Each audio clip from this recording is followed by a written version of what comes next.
I also have found that the way God speaks to me often is not just through scriptures, but it's actually through humans and through nature and through circumstances. I don't think many humans hear a literal voice. It's rare, but I think many people can see the voice of God. On In Good Faith, we believe that all faith traditions have something to teach us about how God is working in the world and in our lives. So join us as we listen and learn.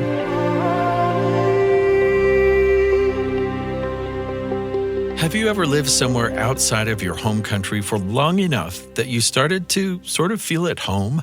Well, I have a cousin who moved to Switzerland in his mid-20s for work. After about 5 years there, I went to visit him, and he said, if you live somewhere for 3 years, you can never quite feel at home anywhere because either you still miss home, or if you are home, now you miss that other place and all the good things about it. The question is, are you never at home anywhere now, or do you somehow learn to be at home everywhere or anywhere? Our guest today is Dave Gibbons, who shares an interesting concept he calls third culture, which might help answer my cousin's question. And he even shares why he thinks Jesus is the ultimate third culture person. Dave Gibbons is the founder and lead pastor of New Song Church in Santa Ana, California. He's recently published The Shape of My Eyes, a memoir on race, faith, and finding myself from Worthy Books. Dave has served on the board of World Vision and Fuller Seminary. Yeah, I felt as a young person, I never fit in. My dad was American. Culturally, my mom was Korean. And so whether I was in America or later into Korea, I never felt at home. I always felt like an outsider. So I found out, as I did research on this, that this is called third culture, that diplomats' kids and missionary kids would go to other countries and never would feel at home where their parents were working in this other country. And then when they went back to the country of origins, they also didn't feel at home. So they call them third culture kids. So kids that always felt like misfits culturally. And I started thinking about this. I go, oh, wait a second. This is like another large segment of the population that's going to grow in the world. So I wrote about this like 30 years ago. When I started seeing the initial studies on it, because someone started writing on it, but then I started expanding it. And I started thinking, oh, third culture, and this is my definition, is the mindset and will to love, learn, and serve in any culture, even in the midst of pain and discomfort. I would say it's in 2 words, it's painful adaptation. And if it's 1 word, I would say third culture is adaptation. And for companies, I tell leadership, I started saying this 20 years ago. I said, this is actually the type of leader you want for your company. You want a third culture leader. And when I thought about it theologically, I said, oh, this is God himself, because Jesus was both like heaven and earth. He was divine yet fully human. And I said, these are the great leaders who are very transcendent. They could be very abstract and seems ethereal. They're like in another world, yet they're so human and you can connect to them. So these are third culture leaders. I truly never thought of Jesus that way, as being the person who had a foot in 2 different worlds and might not fit completely into either. Although what you say about his transcendence makes me feel that he became a person or deity who belongs anywhere. In my experience, some of the best leaders who have seemed at home with all different kinds of people were people who had gone through difficult things that taught them compassion and maybe helped them transcend this idea of just one home. I'm curious because it sounds like you've lived in the U.S., you've also spent time living in Korea. So even if you go to congregations of the very same faith, how do they sit? Do they sit differently in the culture? Do they feel different? Or do you feel like, yes, this is a spiritual home I recognize, or does it feel different in a different place and language? As a third culture person, it always feels different and it feels home. Because I think once you embrace like who you are, you're not trying to compare yourself as much. It's like you have a spirit of curiosity and excitement. It's like being at Disneyland for some, right? It's like it's like from, C.S. Lewis, The Chronicles of Narnia. You're going through this wardrobe, and then if you take that step into the new wardrobe that you think is different, suddenly you're awakened to this whole new world. So it's not like, oh man, I don't feel like I fit here. It's like, I can't believe that I'm here. So it's a totally different energy. So it's like what they also say with regard to anxiety or stress. I was told that an Olympic athlete was asked before she was going to go do her main event by the reporter. She was asked, "Are you like anxious about this moment? This is incredible. You worked all your life for this." The athlete said, "Oh, actually, I'm really excited about this." So the same energy that would be one that would cause all this anxiety can be shifted into opportunity and positive energy. So that's how I feel like as a third culture person, those who are third culture, once they learn to embrace identity, they're totally able to adapt and be fully awakened in this new context. And yes, it's different, but there's also some things that are the same. It's both and that's third culture. It's an and, not either or. I kind of relate a little bit as someone who used to sing and dance a lot in public. This was past years. But people would ask before you're performing, and I said, "Oh, yeah, I always have butterflies. I think that's just part of the process." And they said it helped them when they, instead of saying, "Oh, I am so anxious, I'm so scared," that they thought, maybe I'm mislabeling. And just what you just said, maybe I'm just really excited about this. And if I choose that as my mindset, it might be a whole different experience. No doubt about it. I mean, studies have shown this, and even like personally with the athletes I work with that are high performance athletes, they have the same type of curiosity and excitement about the moment. They're not shying away from it. They're living in that moment. They dream of the moment. And so it's just a totally different mindset, a rewriting of that script. I wonder if I could just ask about New Song. You call it a third culture community. I wonder first if you can talk about that. You have with New Song and with its, I'm guessing, with its founding or later, something that you called a manifesto. And I wonder if you could talk about that just a little bit. That was interesting to me. Yeah, I was reading movements about, 15 years ago about movements and stuff. I go, oh, they have like these manifestos. Like a mission statement? It's like things they value, things they believe, their declarations of who they want to become or who they see themselves as, whether it's now or in the future. And so I thought about how not only me, but I thought about my children. I thought, what would I want them to feel like? What would I want them to aspire to or be inspired by? And so I just started making these declarations and started writing them down over and over again to the point that I whittled it down to, I think it'd be something like this set of things that I would want my family and those that are my friends all to experience, like freedom, joy, the idea of being able to roam the earth without any hindrance, of having all the resources in the world, a sense of abundance and not scarcity. So I just started thinking about all these beautiful things that maybe if we were to come together, we could come together based upon these hopes, these declarations, these values. As you look back, because you include faith as one of the elements in this, how did faith help you through some of that trauma? Was that a helpful thing? It was probably the only thing for a while because there was moments where I felt connected to God. And in that connection, I felt like He saw me and He understood me and that He gave answers to me that I don't feel anybody could give to me. And so I had these little moments where I felt literally like He was talking to me. And it sounds weird to some maybe, but I don't think I heard clearly an audible voice, but there was clear, distinct languaging to me. I think there's so much that gets spoken like with pictures. There's words can't describe it, but He's speaking to you. And so I felt His presence. I felt Him speaking to me. And I think in those moments, I felt like I knew He was with me and I knew that He was going to be with me in the future. And so I didn't have to fear. That's very beautiful. When you work with people who've experienced trauma, I mean, they may have a religious background, spiritual background, or not. For those who do believe in God or some higher power, the question often with traumatic experiences would be, how did God let this happen? And then this interesting experience you've talked about of saying, and yet I knew He was with me. That seems like a paradox of a believer's life, that we can believe in an all-powerful God, and yet part of the way things are set up is that we will experience different things. Could you comment on that when you work with people or for yourself? I think the why question is a normal one. It's hard for us to understand, and I don't know if I still understand completely why certain traumas, certain events happen in any of our lives. So I don't try to argue that piece.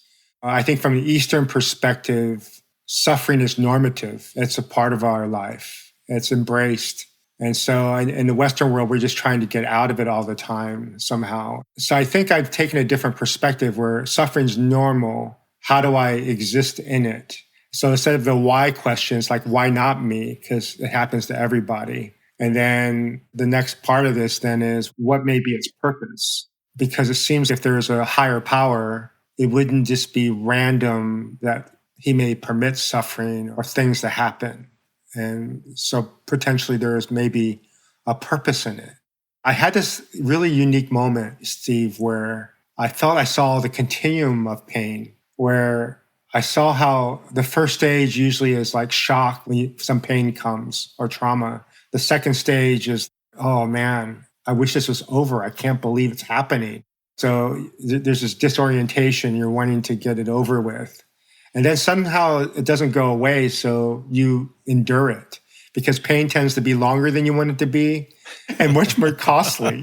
And so you have to learn to endure. And that's what you hear people always say. You have to be purposeful and persevering. But that still didn't satisfy. And then there's this moment where there's suffering that wasn't going away in my life. And I said, if it's not going away, then why is it still here? And then I said, oh, maybe it's joy. Maybe that's the gift in the midst of suffering. Can I have joy no matter what the circumstance? Because there was a unique passage I was reading in the sacred literature, or some call the Bible. And I was reading this text, and it said about Jesus, who for the joy set before him, he endured the suffering and the shame. And I said, wow, there was a gift in the suffering. It was joy that helped him carry it through it. And I said, that is beautiful. So I said, God, okay, so no matter what's happened around me, can I have that as a gift? Whatever's talked about here. And so that's what I started living out, is saying, I'm going to pursue that gift of joy no matter what my circumstances. I don't know if I would have understood that 20 years ago, but I think I do now. I remember arriving at the hospital after my mother had had a stroke, and she couldn't speak. But we knew she was conscious of us. She wanted to communicate with us, but we didn't know yet how much of her abilities would come back or even if she would live. So it was a pretty scary situation, not something I would define as joy. But as I watched my siblings arrive one by one and gather around her, and then my adult daughter even slipped into the room and just quietly put her arm around me, I think I experienced joy in the midst of a terrifying situation. There was so much love, so much consciousness of what my mother had built with her family over the years. So it was a joyful moment in the midst of sorrow. Do you find that if you help someone understand that people are able to make that journey better if they realize God can actually turn something bad into something good? If you show them that, is that helpful to people to accept the reality and kind of move through to joy? I don't know if it's helpful for some. I think it depends upon who the individual is, because if you're in the middle of a crisis or trauma, no matter what you say, usually doesn't matter. And so it's just about being with them, and it's just being present. It's an art. You have to read the person, the situation. But I do think when they're ready to receive data or receive wisdom, they can see historically there's a pattern to pain. And there's this continuum of pain. I drew out this illustration where commonly people cover up their pain. That's the first step. We anesthetize it. The second stage is like bringing it above ground, where you talk about it. And 12 steps does that. My name's Dave. I'm a recovering Pharisee, whatever it is, right? But there's this vulnerability, confession. The third stage to me is from confession to embrace of your pain, where you own it. It's not leaving you. It's like a scar. That's a healthy place where you're not denying it. You're embracing this dark side of you, or this hard side of you. But then I show people there's an evolution of it. If you study throughout history, it seems like eventually with leaders and with people, it becomes a guide for a lot of people. Pain can become a guide. It helps lead you to your destiny, because you develop these antennas and the sensitivity to other people's pain. The same pain that affected you, you now see in others. And so it helps you to be this person who becomes generous. And we know that generosity to others brings back generosity to you. And so there's this beautiful thing that occurs as you take pain and see its evolution from covering it up to confession to embrace, but then it becomes a guide towards your destiny, how you can serve and care for people, maybe become a calling. And then the last stage of it to me is where it becomes a gift. I tell people there's probably a sensibility with a lot of leaders where they want to make a difference with their life. And so I said, you're the one that prayed it, right? To the universe, to God, whoever, you said, man, I want to make a difference with my life. I said, it's like if God's up there, wherever he is, he's going, oh no, you prayed that prayer. It's like, because if you're going to make a difference with your life, you have to get humbled usually, and every leader goes through some humiliation, it seems, or some major suffering.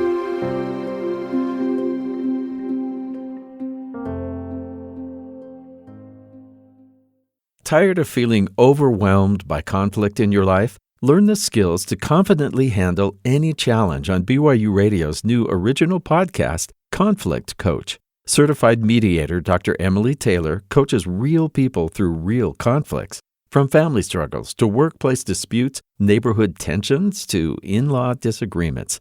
Each episode of Conflict Coach with Dr. Emily Taylor provides practical strategies to uncover the root of a conflict, find solutions, and create positive change. As a married mom of 5, Dr. Taylor's confidence in navigating conflict comes not only from her professional training, but also real-life experience. She holds a PhD in psychology, is a certified mediator, and has authored 2 books on effective conflict resolution strategies. Conflict is inevitable, but conflicts don't have to ruin your life. Let Dr. Emily Taylor be your guide to building better relationships, strengthening your communication skills, and turning conflict to growth. Tune in to Conflict Coach on Apple Podcasts, Spotify, YouTube, wherever you get your podcasts. This is In Good Faith. I'm speaking with Dave Gibbons of New Song in Santa Ana, California. He spoke to us about how, as he's matured, he's found new definitions for spirituality. Yeah, I don't like to say I'm religious anymore. I'm more spiritual. And spiritual me being about meaning, purpose, significance, and transcendence. And what I found out about God, because I was really curious about him because it provoked me as a young person.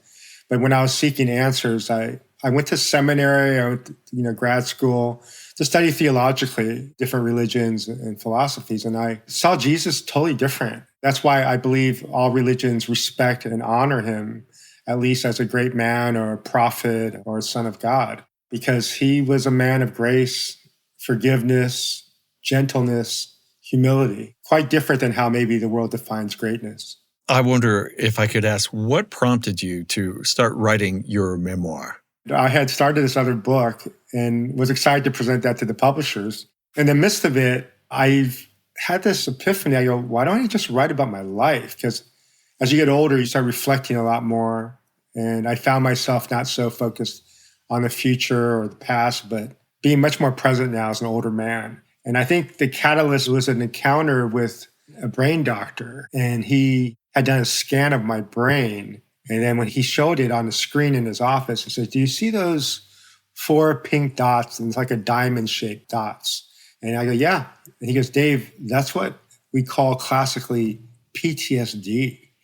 Wow. And I started thinking, I don't know if I ever had trauma. I never defined it as such because I thought of Vietnam veterans or people involved in the Iraqi War, but I never thought of someone like me. But then I look back at my life and I said, I think my mom's and dad's divorce and then my mom's death from a hit and run accident when I was in college, those were traumatic for me. And then even potentially my mom's stories that I didn't even know about. I was thinking there's so many stories I don't know. So maybe there's something epigenetically where they say just like there could be physical characteristics passed on through the genes, so can maybe traumas. So I said, I think I should explore this and not just gloss over it. So you sit yourself down, you start writing about your life. And especially I'm thinking someone investigating something they might consider as traumatic, even as you say, after the fact. Do you feel like you learned a lot? How did you feel inside putting things down on paper like that?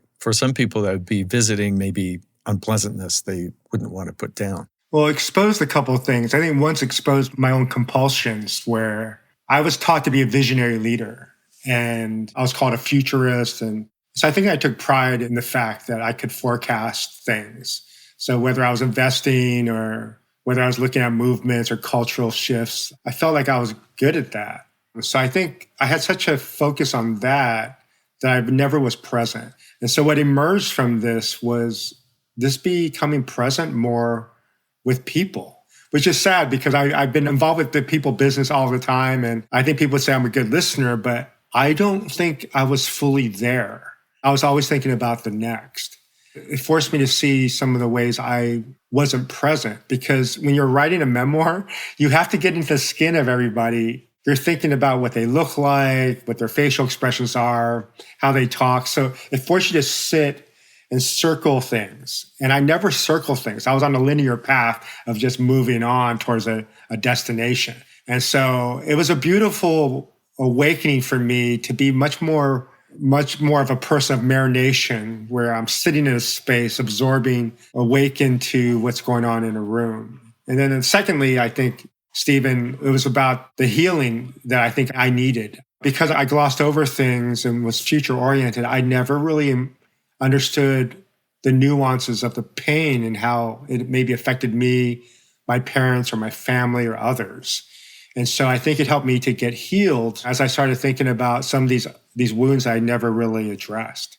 I've heard people say before, God won't give you anything that you can't handle, and have had cause in the decades of life to say, oh, really?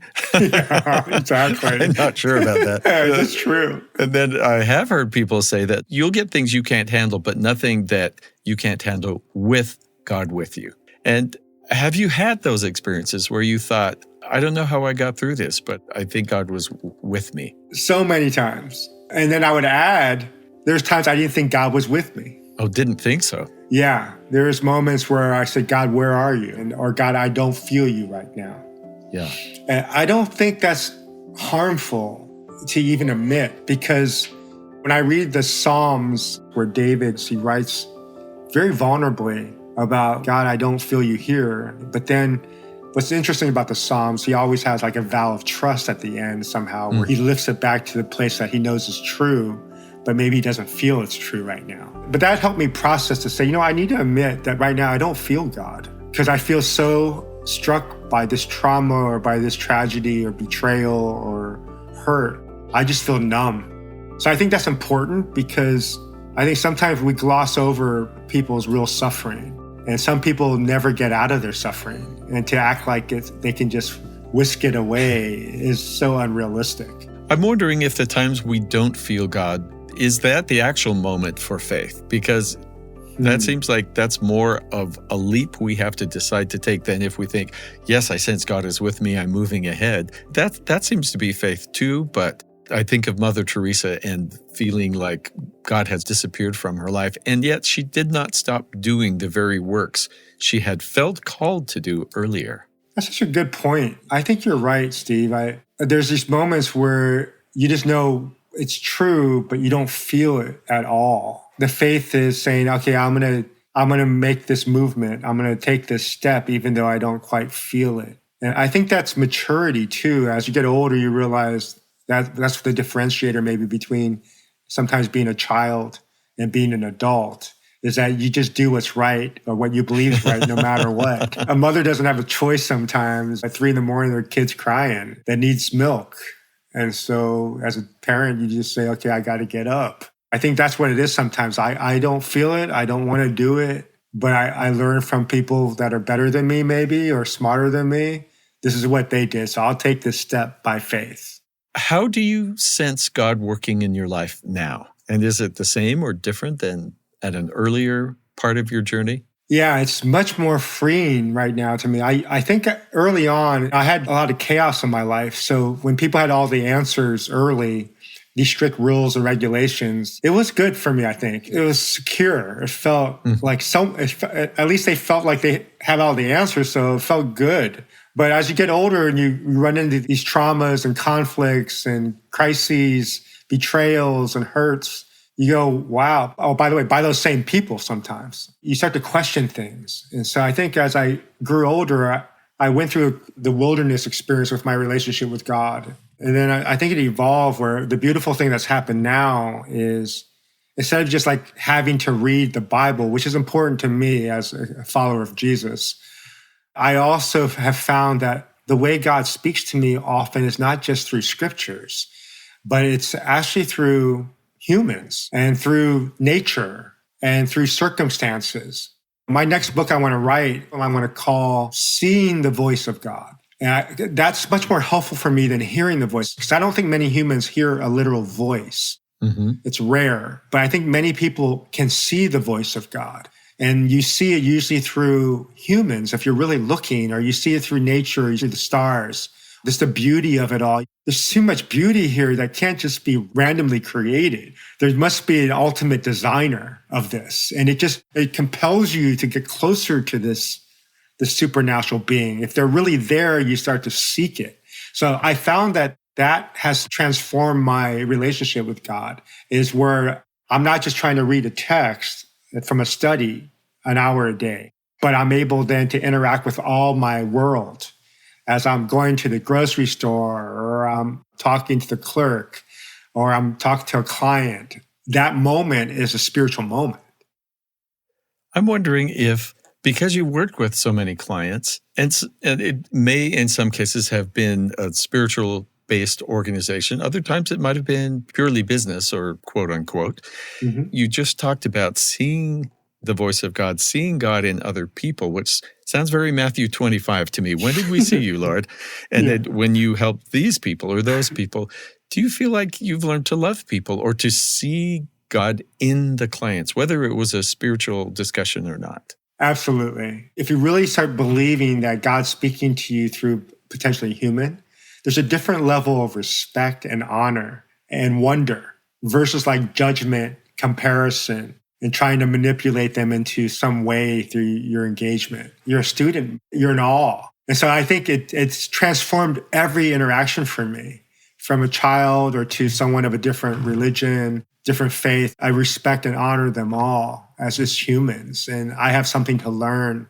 And there's a beauty to them in the way they even seek their power, their supernatural power. And so I think I've become much more open to how people pursue their relationship with God and where God's taking them. And so I encourage people, things may seem totally chaotic right now. Just realize, as you're seeing all the darkness, all these voids, all these things are confusing, that it's the moment right before creation. So don't lose your head. Things are being made new. So this is your moment to shine. This is your moment to create. You're not ignoring the pain. It's there. But focus upon having faith in trusting that this next step is about you creating the new you. Many thanks to Dave Gibbons for speaking with me. Did you know we've started a newsletter? We'll update you on behind-the-scenes extras and events. It's a great way to connect with me and the show. Sign up at ingoodfaithpodcast.org. This episode was produced by James Sturdivant. Our production team also includes Aaliyah Ebert, Katarina Martinich, and Heather Bigley. Our post-production sound designers are Mark Hansen, Ashton Parkinson, and DJ Cromarty. Find us on Instagram and Facebook at In Good Faith Podcast. In Good Faith is a production of BYU Radio. I'm Stephen Cap Perry. I hope you join me again soon, right here in Good Faith.